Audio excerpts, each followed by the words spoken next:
Story segment tonight, the financial chaos in this country is largely the fault of citizens who cannot pay their obligations, banks who lent money to unqualified people, and the federal government which failed to provide oversight. Both political parties are to blame, as I've stated. Now, the factor has called on SEC Chairman Christopher Cox to resign, Senate Banking Committee Chairman Christopher Dodd to quit, and House Finance Chief Barney Frank to step down from his position. That's because for the past 2 years, Frank and his committee oversaw Fannie Mae and Freddie Mac, two government-sponsored lending agencies, which pretty much are bankrupt. Congressman Frank was asked about Freddie and Fannie on July 14th, 2008.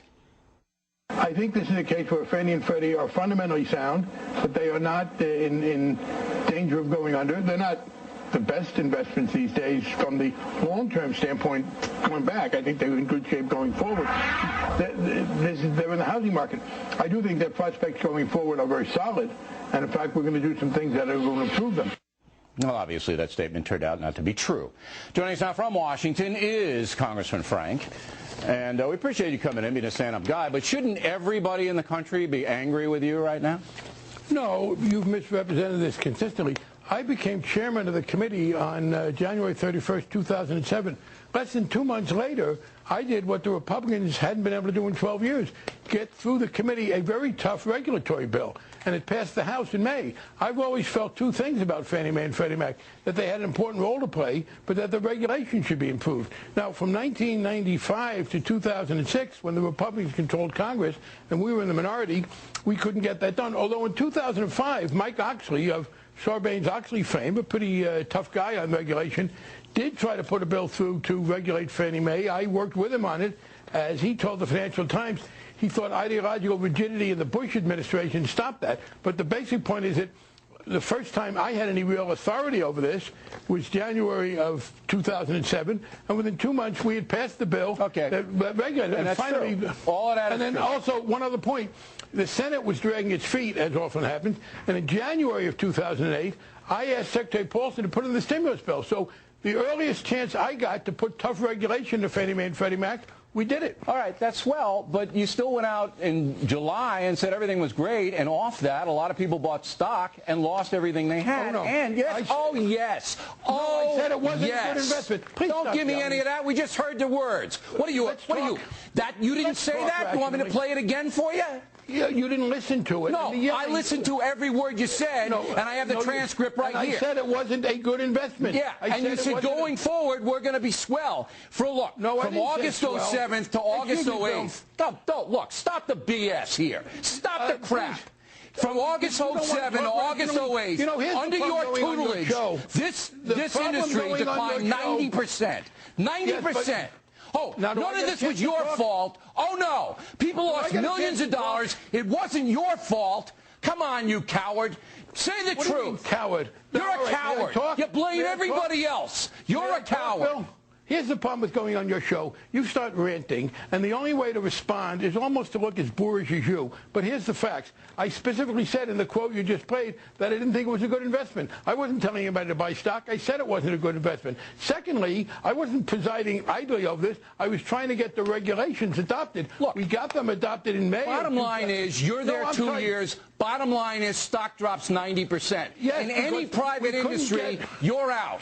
In any private concern, you're out on your butt. But not here in the federal government. You can come in and make every excuse in the world, blame everybody else in the world, and then call me I'm not going to be bullied by your ranting. You can rant all you want. You're not going to shut me up. The problem was that we passed in 1994, in fact, the bill. Now we're back to 1994. Yes, this is bull. This is why Americans don't trust the government. No, this is why your stupidity gets in the way of rational discussion. The fact is, it was in 1994 that we passed a bill to tell the Fed to stop the subprime lending. We tried to get them to do it. The first time we were in power again in 2007, we passed the bill to regulate Fannie Mae and Freddie Mac. So during the 2 years you tried to put a happy face on this in July. You tried to put a fan. Now you won't take the... Look, at least Cox is man enough. At least Cox is man enough to say he screwed up. Hey, Bill, you're not. This manliness stuff is very unbecoming from you. I don't see any of your Cox is man enough to say he screwed up. You're not. You think toughness is yelling and ranting and trying to bully, and it's not going to work with me. The fact is, in the very quote you played, I said it's not a good investment. I tried to get the regulations adopted. Going forward, it's going to be swell, and people under that bought stock in that. Thought it was a good investment. Swell. No, I said, in fact, in that quote that you played and didn't listen to because you're busy ranting, that it's not a good investment. I said that at the time. I did think we were going to improve things going forward. Yes, we had some things. Let me read you your quote here, okay? Okay? I do think the prospects going forward are very solid. You left out the part about not being a good investment. People bought stock when you said that. Bill, you're lying by your words. This is what you said. Not lying. I played it and I read it. What about the part where I said it wasn't a good investment? You said it's not the investment right now, but going forward, this is going to be solid. Right. And people you don't buy it right millions. now. I didn't say solid. I didn't say swell. You distort consistently, and you think ranting and raving. You don't want to talk about 1994 like no history is relevant. The fact is that you had a problem with an administration conservative. I know. It's all the conservatives. It's all the Republicans, and not you. None on you. That's a joke. You won't have a rational discussion. That's a joke. The joke was thinking I could have a rational discussion with you. The joke is both parties are at fault, as I stated.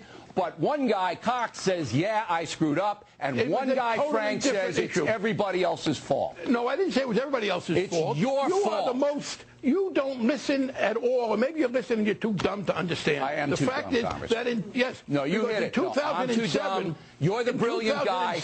You're the brilliant guy who presided over the biggest financial collapse in federal history. No. So I'm the dumb guy. You're the brilliant.